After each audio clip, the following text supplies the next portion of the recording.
మోదీ గారి మీద జగన్మోహన్ రెడ్డి గారు కొన్ని సంచలన వ్యాఖ్యలు అయితే చేశారు. దీంతో అమిత్ షా అయితే సీరియస్ అయ్యారని చెప్పేసి మనకు తెలుస్తుంది.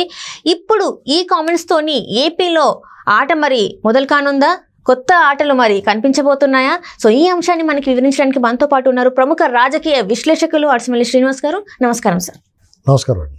సార్, ఇప్పుడు చూస్తుంటే జగన్మోహన్ రెడ్డి గారు మోదీ గారి పైన కొన్ని వ్యాఖ్యలు చేశారు. ఏంటంటే ఎన్డీఏ కూటమి ఒకవేళ పూర్తి మెజారిటీ వస్తే మాత్రం నేను స్టీల్ ప్లాంట్ని ప్రైవేటీకరణకి అడ్డుకోను, రావద్దు అన్నట్టుగా తను చెప్పడం జరిగింది. అంటే జగన్మోహన్ రెడ్డి గారికి ఇష్టం లేదంటారా మోదీ గారు గెలవడం? ఇప్పుడు వంకలేనట్టు డొంకెట్టుగా వేసినట్టు వాళ్ళకు మెజార్టీ తోటి సంబంధం ఏముందండి మనకి?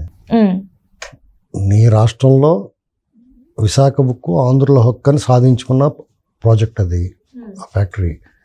దాన్ని వాళ్ళు అమ్మేస్తారంటే నువ్వు ప్రాణం ఇచ్చాను ఆపాలి. దానికోసం అది తెచ్చుకోవడం కోసం ప్రాణాలు అర్పించారు. దాన్ని ఆపడం కోసం కూడా ప్రాణాలు అర్పించాల్సిందే. అంతేగాని వాళ్ళకి మెజార్టీ రావాలి లేకపోతే రాకూడదు ఈ కోరికలేటి అంటే నువ్వు వాళ్ళ మెజార్టీ వస్తే నువ్వు దద్దమ్మవా, నువ్వు మాట్లాడలేవా? ఇవన్నీ కాదండి. అతను ఏంటంటే ఆఖరి అంశం, అతనికి ఛాన్స్ లేదు ఇక్కడ. ఒకవేళ మోడీ గారు వాళ్ళతో నిజంగా వైరం అతను అంత దమ్ము ఉందా? వాళ్ళని దమ్ము ఉంటుంది అతనికి. ఆ మాట అనేసిన వెంటనే రాత్రి ఫోన్ చేసి కాల్ పెట్టించుకుంటాడు ఫోన్లోనే. వాళ్ళకి మధ్య నిజంగా వైరం లేదు. ఎన్నికలకు సంబంధించి పోటీ పడుతున్నారు తప్ప జగన్మోహన్ రెడ్డి వాళ్ళు విభేదించలేడు. ఈ 5 ఏళ్ళు అతను పూర్తి కోఆపరేట్ చేశారు వాళ్ళు. ఇతను కూడా పూర్తిగా సపోర్ట్ ఇచ్చాడు, బోల్డ్ డబ్బు కూడా ఇచ్చి ఉంటాడు. బీజేపీకి సంబంధించిన వాళ్ళు ఏడుస్తారు కానీ మనం ఎలా మాట్లాడుతుంటే బోరుమని ఏడుతున్నారు, రోధిస్తున్నారు వాళ్ళే. కానీ వాస్తవాలు వాళ్ళు రోధించినంత మాత్రం వాస్తవాలు కాకుండా పోతాయా? ఇవాళ టీడీపీ పెట్టుకుందంటే అది వాళ్ళ కర్మ. పెట్టుకోక తప్పని పరిస్థితి. ఎందుకంటే ఇలాంటి దొంగోళ్ళని, బూచోళ్ళని, రాక్షసుల్ని, నర్రూప రాక్షసుల్ని పెట్టేసి ఇక్కడ వాళ్ళు బలవంతంగా వీళ్ళు పెట్టుకునేలా చేశారు. చంద్రబాబు గారు కూడా మనస్ఫూర్తిగా పెట్టుకుని ఉన్నాడు, నాకు తెలుసు, నాకు అనిపిస్తుంది అలాగా. అంటే కూటమి అనేది ఎందుకు మరి ఇప్పుడు మనస్ఫూర్తిగా ఒప్పుకోకుండా ఏం చేస్తారండి? దేనికోసం అంటారు మరి? అంటే దేనికోసం ఈ కూటమి అంటారు మరి? వాళ్ళు ప్రేమించారు, ఈయన ప్రేమించాల్సి వస్తుంది. ఓకే, అంటే బీజేపీ వాళ్ళే కావాలనుకున్నారు. వాళ్ళకి అవసరం కావాలి కదా, వాళ్ళకి అవసరం. రేపు వాళ్ళు సీన్స్ ఇతర అయిపోయింది, అక్కడ పైన ఏమి లేదు, బొమ్మ అంతా ఖాళీ అయిపోయింది అక్కడ. వీళ్ళు కావాలి. జగన్మోహన్ రెడ్డిని పెట్టుకున్నారు అనుకోండి, దొంగోళ్ళతో పాటు దొంగోడు చెప్తే ఎవరన్నా వస్తారా కూటమిలోకి? చంద్రబాబు గారు చెప్తే వస్తారు. అని చేత ఈయన కావాలి, రేపు పొద్దున అవసరం. ఈయనకి ఎన్డీఏలో ఉండాలి. ఈయన ఎన్డీఏలో కొంచెం ఒక సీనియర్ పొలిటీషియన్స్, ఒక దక్షిణాదిలో ఒక ఎక్స్పీరియన్స్డ్ లీడర్ కావాలి వాళ్ళకి. వాళ్ళ అవసరం కాబట్టి ఆ అవసరానికి తగ్గట్టుగా రావయ్యా అంటే రాడు కదా ఈయన. అందుకని ఆ వచ్చి పరిస్థితులు కల్పించారు అక్కడ. అంతే, సింపుల్. ఇది చాలా సింపుల్ లాజిక్ ఇది.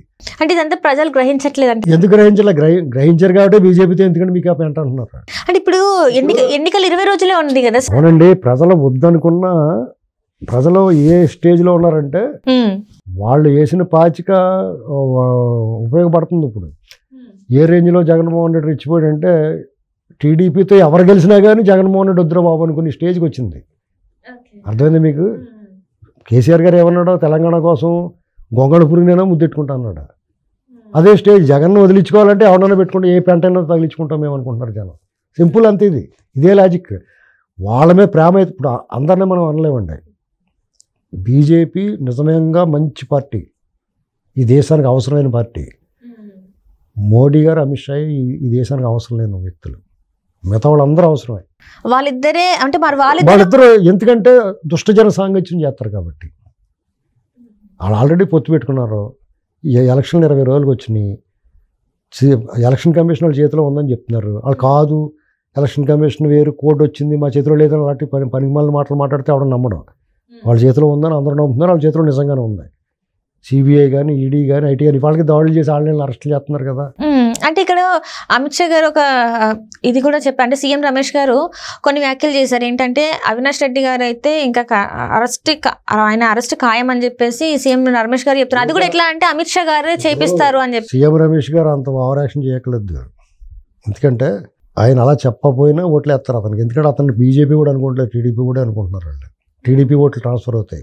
నీకు ఓపెన్గా చెప్తున్నానండి, సీఎం రమేష్ గారికి, సుజనా చౌదరి గారికి, కామినేని శ్రీనివాస్ గారికి, విష్ణు కుమార్ రాజు గారికి, వీళ్ళందరికీ కూడా ఓట్లు ట్రాన్స్ఫర్ అవుతాయి. జనసేన వాళ్ళందరికీ కూడా టీడీపీ ఓట్లు ట్రాన్స్ఫర్ అవుతాయి.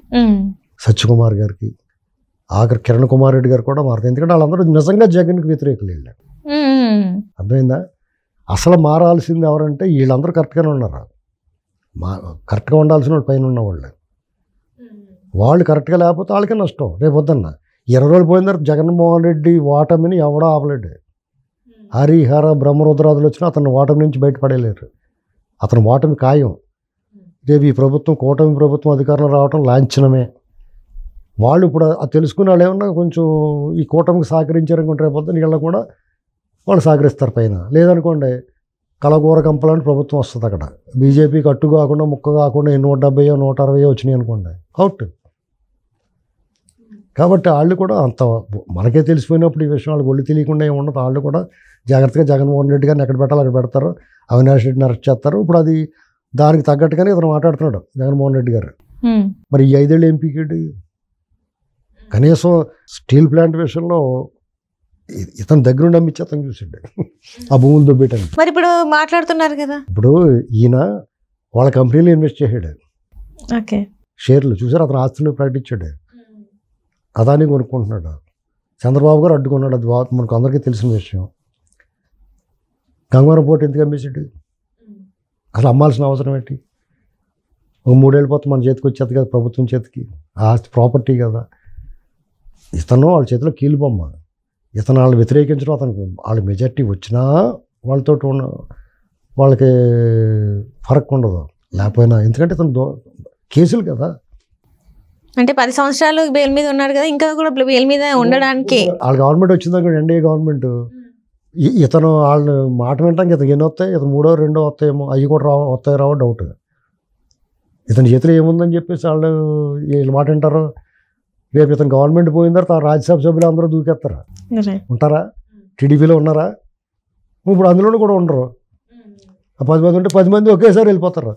ఏం చేస్తాడు? ఇతను జైల్లో ఉంటాడు. అతను అక్రమాస్తుల కేసులో జైల్లోకి వెళ్ళకపోయినా 5 ఏళ్ళు చేసిన దుర్మార్గాలకి ఇతను జైల్లో పోతాడు. బయటకు రాడు. వచ్చి జన్మకు కూడా రాడు బయటికి. వచ్చి జన్మలో చూడాలా ఈ అక్రమాస్తుల కేసులు. ఈ 5 ఏళ్ళు చేసిన దోపిడీకి, దుర్మార్గాలకి, అరాచకాలకి ఇతను వచ్చి జన్మకు కూడా సరిపడగా ఇతని కేసులు ఉంటాయి. రేపు ఏం వదిలేస్తారా?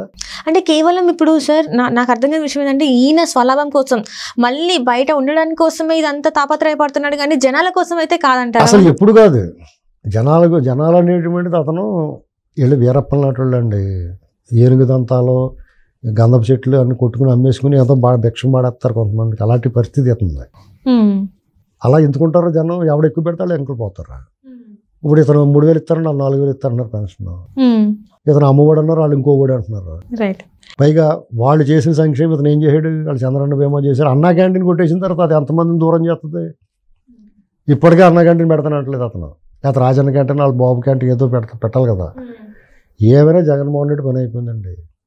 అతను ఇప్పుడు మోడీ గారు వాళ్ళ దగ్గర తిన్నదానికి, వాళ్ళతో ఇన్నాళ్ళు స్నేహం చేసిన దానికి కొంచెం మొహమాటంగా ఉన్నారేమో అనుకుంటున్నాను. రేపు మాపు వాళ్ళు కూడా రివర్స్ అయిపోతారా? బీజేపీ మోడీ భక్తులు ఏం బాధపడకలేదు, వాస్తవం ఇది. కాబట్టి దాన్ని చూసుకుని ఒళ్ళు దగ్గర పెట్టుకుని ఉండాలి ఎవడన్నా. ఆంధ్రప్రదేశ్ వరకు మీరు నథింగ్.